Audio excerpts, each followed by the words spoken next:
Oi, gente, tudo bem com vocês? Então, hoje eu tô aqui pra falar sobre um assunto muito importante mesmo, que foi assim, algo que eu gostaria muito de ter ouvido na minha época de vestibulanda, mas que infelizmente, né, eu tive que aprender ali sozinha, que são as 3 coisas que te impedem de atingir a sua aprovação, ou impedem ou atrasam, né, a chegada dessa aprovação. A primeira coisa é assistir mais videoaula do que praticar exercício. Ah, mas como assim? Igual eu mencionei, gente, no meu primeiro ano, depois que eu saí do ensino médio, eu assistia muitos vídeos mesmo.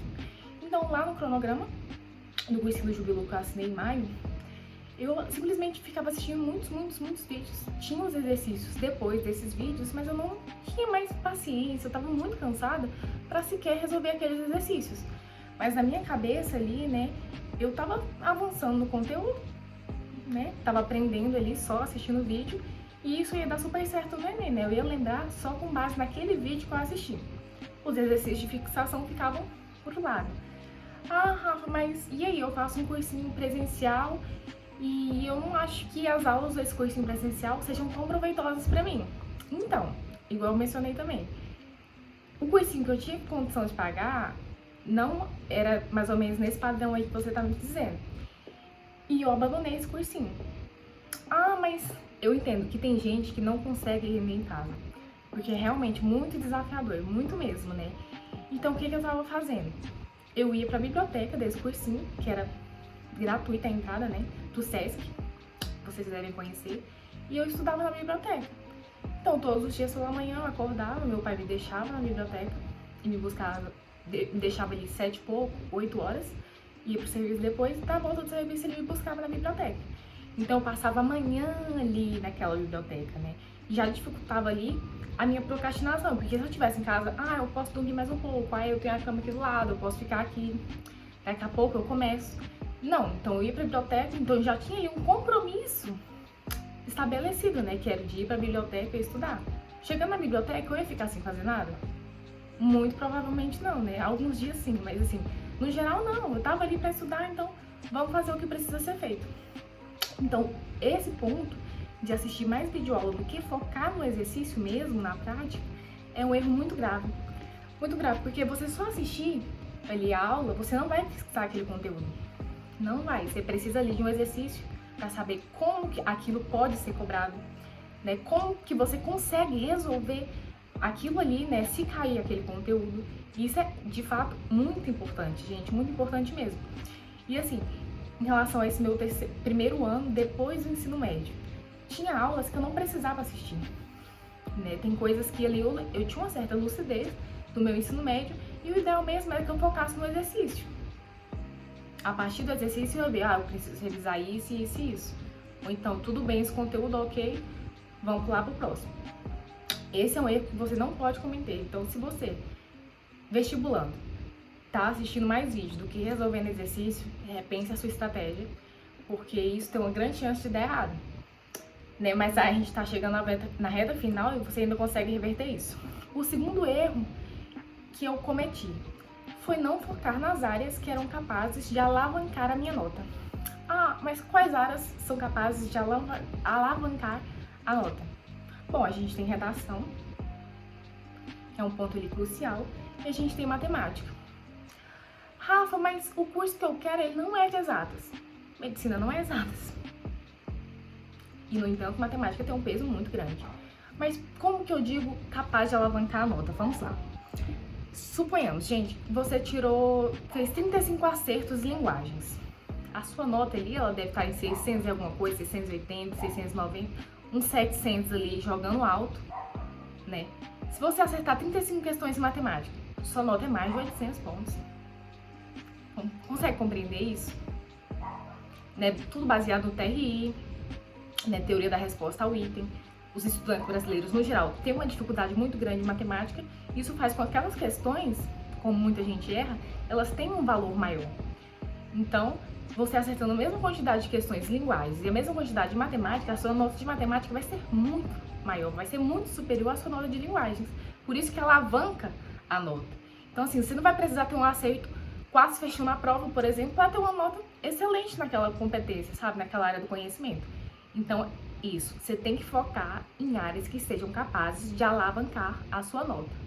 E essas áreas são matemática e redação. Não tô falando que você não deve estudar as outras coisas, porque você deve, né? Com certeza você deve. Em nenhum momento tô falando isso.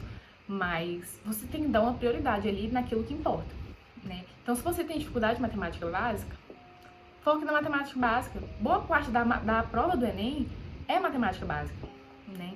Então, você tendo aquele conhecimento ali, você consegue alavancar, impulsionar muito a sua nota. Redação, né? Como, tipo, todo mundo já sabe, ela por si só vale 1000 pontos. A única área do conhecimento ali que vale 1000. Matemática, em algumas edições, né, às vezes a pessoa fechou e já passou de 1000, mas assim, redação por si só, você consegue ter uma nota excelente. Então, também é algo que alavanca a nota e é algo muito bem avaliado no SISU, né? A maioria das universidades tem peso 2, tem peso 3 para redação. Outra coisa que eu cometi nesse meu primeiro ano, que me atrapalhou bastante, igual eu falei, eu não fazia tanto exercício, eu assistia só videoaula e pra mim aquilo tava me ajudando, né? Eu fazia um resuminho ali, tudo bem, eu vou lembrar no Enem, né? Não foi bem isso que aconteceu, mas era não fazer simulados. Gente, o simulado, ele tem que estar na rotina de vocês.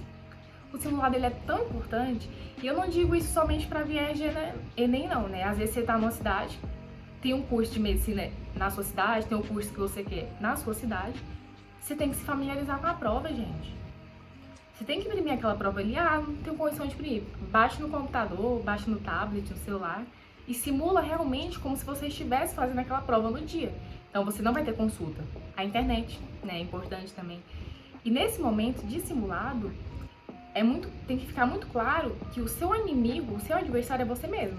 Então, se você sabota no simulado, eu vou pesquisar aqui rapidinho porque eu quero, ter um bom desempenho no simulado. No Enem, você não vai ter essa pesquisa, né? E foi algo que, quando eu adotei essa política, nessa medida de fazer simulados, eu pude ver uma diferença muito grande. Porque eu cheguei no Enem, o meu objetivo, gente, sempre foi o Enem. Porque o Enem, na minha visão, ele abre muitas portas. Muitas portas mesmo. Então, assim, eu sou de Palmas, Tocantins, um estado super novo, e eu tô no interior do Goiás, pelo Enem. Né? Da onde que eu teria condição de ficar viajando no Brasil, fazendo provas de vestibular, né? Vendo se eu conseguia passar em alguma coisa. O Enem abre portas, foi no Enem que eu foquei, mas né, tem a opção de focar no vestibular também. Eu me familiarizei com aquilo, então toda semana eu pegava, imprimia uma prova do primeiro dia, imprimia a prova do segundo dia e fazia essa prova. Não consultava, ficava lá, e eu ficava até de máscara. Tá, né? Meu Enem ia ser de máscara, pandemia, e eu vou fazer de máscara. Eu quero gerar que um ambiente seja semelhante ao que eu vou enfrentar naquele dia, né? É óbvio que a tensão, a ansiedade, isso a gente não tem como equiparar, mas em relação a se aproximar do contexto que você vai viver, do tipo de questão que você vai enfrentar, isso é totalmente possível e é necessário também. Porque você já chega na prova, já está acostumado a fazer aquilo ali. Não vai cair exatamente igual, mas já tem um ritmo de prova que você estabeleceu antes, né? Inclusive ainda dá tempo, se você é aluno que focou, igual eu, né, no meu primeiro ano, mais em questões não, mais em vídeos, mais em aulas mesmo, tente focar nessa reta final no simulado, né? À medida que você fez o simulado, acertei tantas, errei tantas, assista a resolução comentada dessas questões no YouTube, anote na prova e fique revisando isso. Quando você chegar na prova mesmo, que vai ser o seu desafio final, você vai conseguir ver uma diferença muito grande. Você vai ter habilidade para resolver a prova. Seu raciocínio, ele vai estar bem mais atento, porque às vezes você erra umas pegadinhas no simulado que você fica esperto, né? Então chega lá, opa, isso aqui, eu vi ali, isso aqui ele tá tentando me enganar de alguma forma, sabe? Tá tentando me induzir ao erro. Então foi isso, gente. Foram 3 erros que eu também cometi, mas se eu pudesse repensar a trajetória hoje, começasse do zero, né? Eu não faria mais isso. E eu espero que vocês também, se vocês fazem isso, se vocês não fazem, não façam mais, né? Tente focar ali na prática mesmo, os exercícios, para você fixar o conteúdo, para você desenvolver ali uma boa habilidade de resolução de prova, que é muito importante também, né? Não perder muito tempo nas questões, ter uma leitura hábil e também nas áreas que importam, áreas que são capazes de alavancar a sua nota, né? Então não adianta ficar com bloqueio. Eu, por exemplo, gente, eu tinha um bloqueio tão grande com matemática, assim, eu nunca fui aquela aluna que tirava notas ruins em matemática, sabe? Mas eu olhava para aquilo, eu ficava com um bloqueio assim tão grande, tipo assim, fiz o Enem desde o meu primeiro ano do ensino médio. Então sempre que chegava a prova de matemática, desde o meu primeiro ano, eu pensava, não, eu não sei fazer isso aqui. Então eu já ia com esse pensamento pra prova, sabe? Tipo assim, isso vai ser difícil, não vou conseguir fazer. E no segundo ano, eu mudei um pouco esse pensamento. Não tanto assim, ainda tinha um pouquinho de preconceito com a prova de matemática, mas já consegui melhorar a quantidade de acertos. E no terceiro ano, né, foi assim, acertos ainda estavam muito baixos para passar em medicina, né, mas comparado à forma que eu lidava com a prova, melhorou demais a nota, melhorou demais o desempenho, sabe?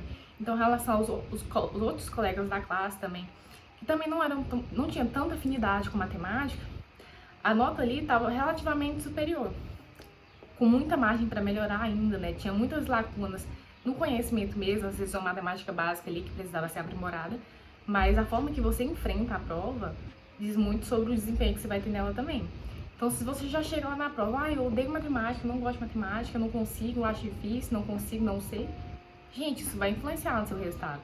A partir do momento que você quebra aquele tabu, opa, isso aqui eu posso até não gostar disso, mas isso vai me ajudar tanto, né? E ajuda mesmo na questão da nota, na média aritmética, nos pesos também das universidades. E é isso, gente. Eu espero que vocês tenham gostado do vídeo. Me deixem aqui embaixo também sugestões de conteúdos que vocês gostariam, né, de saber, às vezes sobre a rotina da faculdade de medicina, né, sobre a metodologia PBL também. Outras coisas que vocês sintam vontade, gostaria que eu trouxesse aqui pro canal. Não se esqueça de se inscrever, né, de ativar os sininhos das notificações. E eu espero que vocês tenham gostado do vídeo. E